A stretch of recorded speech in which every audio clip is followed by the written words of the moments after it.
வாழ்க்கை என்றால் என்ன? ஏன்னா இந்த கேள்வி அடிக்கடி கேட்பாங்க. ஓகே, நம்மகிட்ட அடிக்கடி நாமே நமக்குள்ளே கேட்டுக்கிட்டு இருக்கக்கூடிய வாழ்க்கைங்கிறது. நான் சமீபத்தில் ஒன்று படித்தேன், அதை நான் கூட போஸ்ட்டாக போட்டேன். எனக்கு தோணுனதை நான் ஒரு போஸ்ட்டாக போட்டேன். நாம் வாழ்க்கையை புரிஞ்சு வச்சுருக்கோமா இல்லையான்னு தெரியல. ஓகே, ஃபேஸ்புக்கில் நான் ஒரு போஸ்ட் போட்டேன், அதை சொல்கிறேன். நாம் வாழ்க்கையை புரிஞ்சு வச்சுருக்கோமா இல்லையான்னு தெரியாது. நாம் புரிஞ்சுக்கிட்ட ஒன்றுக்கு வாழ்க்கைன்னு பேர் வச்சுருக்கோம், அவ்வளோதான். நாம் வாழ்க்கையை புரிந்து நடத்துகிறோம், அப்படி நடத்துகிறோம், இப்படி நடத்துகிறோம், அதெல்லாம் இல்லை. நாம் ஒன்று வாழ்கிறோம், அதை நாங்கள் புரிஞ்சுக்கிட்டோம்னு சொல்லிவிட்டு நம்மளுக்கு புரிஞ்சதுக்கு பேர் வாழ்க்கைங்கிறோம். நாம் புரிந்து வைத்திருக்கிற வாழ்க்கையெல்லாம் எது சிறந்த வாழ்க்கை என்று நமக்கு அறிமுகப்படுத்தப்பட்டதோ அந்த வாழ்க்கைக்கு பேர் சிறந்தது நம்மளே நம்பிக்கிட்டு இருக்கோம். உங்களுடைய இளம் வயதிலே உங்களுக்கு சரியான வாழ்க்கை என்று எது அறிமுகப்படுத்தப்பட்டதோ அது சரியான வாழ்க்கை. ஃபார் எக்ஸாம்பிள், இப்போ 45 வயசில் இருக்கவங்களுக்கு ஒரு 18 வயசில் 20 வயசில் அந்த காலகட்டத்தில் கல்யாணம் ஆனப்போ உங்களுக்கு ஒன்று சொல்லியிருப்பாங்க. இப்போ 26 வருஷம் ஆச்சு உங்களுக்கு கல்யாணம் ஆகின்னு வச்சுப்போம், அல்லது 20 ஆண்டுகள் ஆயிடுச்சுன்னு வச்சுப்போம். நீங்கள் திருமண வயதில் 20 வயதில் இருக்கப்போ உங்கள் அம்மா உங்களுக்கு சொல்லிக் கொடுத்த வாழ்க்கை தத்துவம் என்ன? அட்ஜஸ்ட் பண்ணிப்போம்.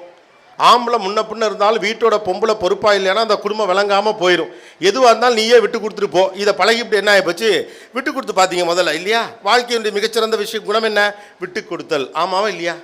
ஆனால் அதே உங்கள் பிள்ளைகளுக்கு சொல்லிக் கொடுக்கல. எல்லாத்துக்கும் விட்டு கொடுக்கப்படாதீ அப்படிங்கிற டயலாக் சொல்லிக் கொடுக்க ஆரம்பிச்சிட்டிங்களா? அப்படி நீங்கள் கெட்டம்மான்னு அர்த்தப்படுமா? பெண் என்பவள் மாறிக்கொண்டே இருப்பவள் அப்படின்னு ஒரு கதை. அதனால தான் சொல்கிறான். 20 வயதில் உங்கள் அம்மா விட்டு கொடுத்து வாழ் என்று சொன்ன காலகட்டம் என்பது வேறு, இப்போது இருக்கக்கூடிய காலகட்டம் என்பது வாழ்க்கை குறித்த புரிதல் நமக்கு தேவைப்படுவது. நாம் வளர வளர வாழ்க்கையும் வளருகிறது என்ற புரிதல் தான். வாழ்க்கையை நிறைய ஃபேக்டர்ஸ் இன்ஃப்ளூயன்ஸ் பண்ணுது.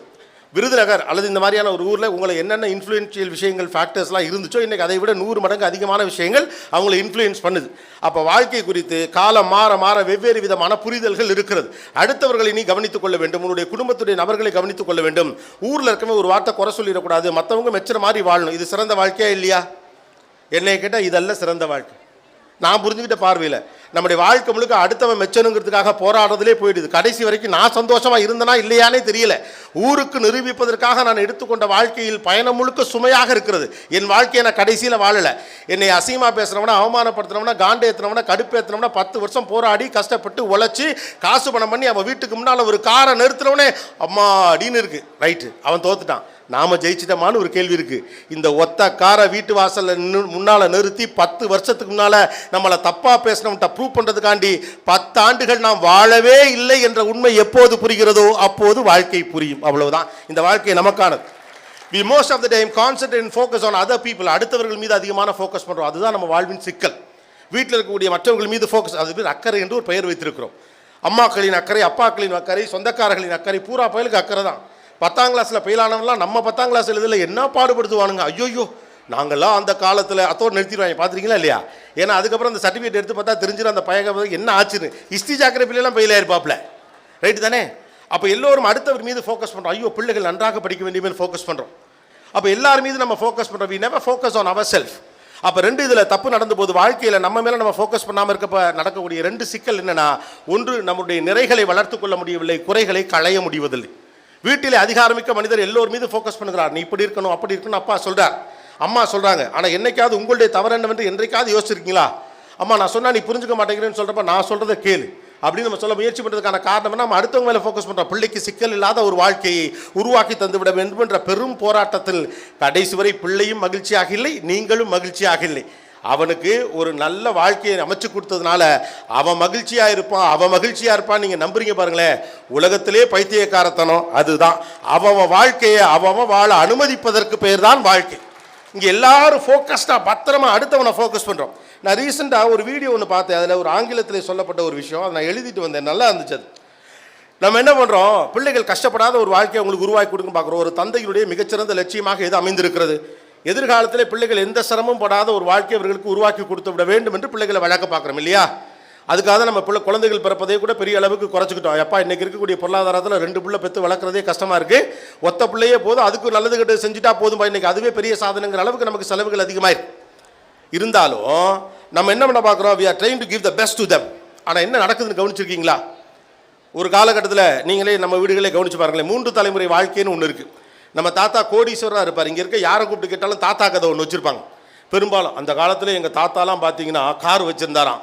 அவர் அப்போ ஒரு பெரிய அம்பாசிடர் கார் வச்சுருந்தாரா ஆரம்பித்து பிளைமூத்து காரு, கண்டசா கார்னு ஏதோ கதையாக சொல்லுவாங்க. அவன் சொல்கிற கதையை கேட்கல நமக்கு நம்புற மாதிரியே இருக்காது. ஏன்னா இப்போ இருக்க நிலைமைக்கும் அவன் சொல்லிக்கிட்டு இருக்கிறதுக்கு சம்மந்தமே கிடையாது. தாத்தா கண்டசா கார் வச்சுருப்பார், மொதல் ஆள், அல்லது கஷ்டப்பட்டுருப்பார். நம்மகிட்ட அந்த பேய் கதை இருக்கும், கவனிச்சிருக்கா இல்லையா? எல்லா ஊர்லேயும் ஒன்று இருக்கும், மொட்டையாக ஒரு வீடு நிற்கும். பணக்காரங்க வாழ்ந்துக்கிட்ட வீடுன்னு ஒவ்வொரு வீட்டில் நிற்கிது. எப்படி நிற்கிது? முதல் தலைமுறையிலே பெரும் பணக்காரராக இருந்தவர் அடுத்த தலைமுறையிலே ஓரளவு பணக்காரராகி 3வது தலைமுறை மறுபடியும் ரோட்டுக்கு வந்துடும். அவ்வளோதான். 3 தலைமுறையாக ஏழையாக இருந்தவனும் இல்லை, 3 தலைமுறையாக பணக்காரனாக இருந்தவனும் இல்லை. உங்கள் கண்ணு முன்னாலேயே உங்கள் தோப்புலையும் உங்கள் வயல்லையும் வேலை பார்த்தவருடைய பிள்ளை அங்கே உங்கள் தலைமுறையில் உங்ககிட்ட வேலை பார்த்துருக்கோம், 2வது தலைமுறை படிச்சிருக்கோம், 3வது தலைமுறை உங்கள் வயலுக்கு பக்கத்தில் இன்னொரு வயலை வாங்கியிருப்பான், அவன் ஜெயிச்சிருவான். நம்ம அப்படி தான் ஜெயிச்சிருக்கோம். லைஃப் இப்படி தான் நகரும். நம்ம நம்ம என்னென்னா பிள்ளைகளுக்கு கஷ்டம் கொடுக்கக்கூடாது. இதெல்லாம் நம்ம வாழ்வினுடைய புரிதல். நாம் கஷ்டப்பட்டாலும் பிள்ளைங்க கஷ்டப்படக்கூடாது. நான் சொல்ல வரேன், பிள்ளைகளுக்கு கஷ்டம் தெரியாமல் வழங்குன்னு சொன்னது ஒரு தத்துவம்னா, பிள்ளைக்கு கஷ்டம்னா என்னன்னு சொல்லி கொடுத்து வழங்குங்கிறதா இன்றைக்கான தத்துவம். தத்துவங்கள் மாறும் தான், காலம் பொறுத்து மாறத்தான் வேணும். பிள்ளைக்கு என்ன கஷ்டம்னே தெரியாமல் வளர்க்குறேன்னு சொல்லிவிட்டு நீங்கள் கடைசி வரைக்கும் அவனுக்கு என்னன்னே தெரியாமல் அவனுக்கு உருவாக்கி கொடுக்க பார்க்குறீங்க. கஷ்டம் தெரியாமல் வளர்க்குறதுக்காண்டியே கஷ்டம் இல்லாத வாழ்க்கை அவனுக்கு உருவாக்க பார்க்குறீங்க. கஷ்டம் இல்லாத வாழ்க்கை அவனுக்கு உருவாக்கணுங்கிறதுக்காண்டியே காலம் முழுக்க நீங்கள் கஷ்டப்படுறீங்க. காலம் முழுக்க நீங்கள் கஷ்டப்பட்டு காலு கை ஓஞ்ச பிறகு தான் தெரியுது, ஐயோ நான் ரொம்ப கஷ்டப்பட்டிருக்கேன்னு. நீங்கள் கஷ்டப்பட்ட கதையை உங்கள் பிள்ளைகிட்ட கஷ்டப்பட்டு சொல்கிறப்ப அவனுக்கு புரியவே மாட்டேங்குது. காரணம் அவன் கொஞ்சம் கூட கஷ்டப்பட்டதில்லை. அப்போ கஷ்டமே படாத பிள்ளைக்கு உங்கள் கஷ்டம் எப்படி புரியும்? கடுப்பாக இருக்குமா இருக்காதா? ஆத்திரமாக இருக்கும். என்ன என் பிள்ளை புரிந்து கொள்ளாமல் இருக்குது, 1000 ரூபா கம்ப ஆசம் பாரிக்கலாம், எவ்வளோ கஷ்டப்பட்டுங்க தெரியுமா? அவன் காண்டான். அப்போ 5000 ருபீஸ் சொன்னேன். ஏன்னா அவனுக்கு கதை கேட்க விருப்பமே இல்லை. கவலை என்றால் என்னவென்று உங்கள் பிள்ளைகளுக்கு நீங்கள் சொல்லிக் கொடுத்ததே இல்லை. காசு எப்படி வருகிறது என்று பிள்ளைகளுக்கு சொல்லிக் கொடுத்ததில்லை. ஏன்னா வாழ்க்கை உங்களுக்கு என்ன சொல்லிக் கொடுத்துருக்கா, நம்முடைய கஷ்டத்தை பிள்ளைக்கு சொல்லப்படாது, நாம் பட்ட கஷ்டத்தை பிள்ளை படக்கூடாது. கிடையாது. என் தாத்தா நடந்து போனார், ரைட்டா? எங்கள் அப்பா பைக்கில் போனார், நான் காரில் போகிறேன். என் பிள்ளை BMW போகிறோம், என் பேர பிள்ளை ஃபெராரி காரில் போவான். அதுக்கு அடுத்த பிள்ளை மறுபடியும் நடந்து போவான். இதான் நடக்கும். அவ்வளோதான் நடக்கும். இதானே நடக்க போகுது. இதுக்கு இந்த பாடுபடுறீங்க.